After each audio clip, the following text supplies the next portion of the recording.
Can your scheme administration be improved? If you think not, here are some experts that might make you think again. Involve the administrator in the decision-making process at the earliest possible stage.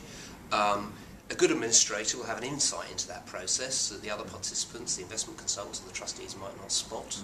But crucially, they'll understand what you're trying to achieve, when you're trying to achieve it, and that will mean make sure the thing happens correctly on time. Think about standardisation.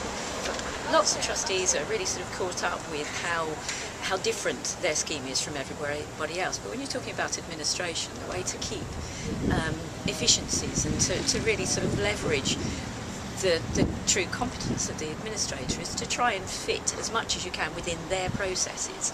So, you know, don't think of standardisation as being a dirty word. It's just think about sort of exceptions are introducing risk. So every time you make an exception, make sure that you really justify it. There's only ever so much that you can put in a legal administration agreement about what administrators are doing and the standards you expect. The key to good administration is actually what's happening on the ground.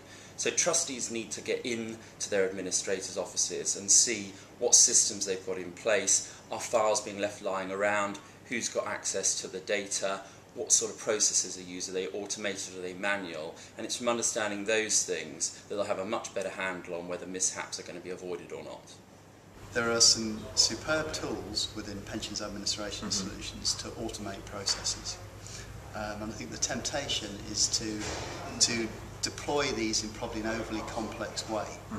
And the downside to that really is you can end up having users who are not engaged with the system because they feel that it's trying to dictate too much of how they should do their job. So eventually you'll find that the users don't need to use their own skills and knowledge. Do try and put yourself in the position of the member.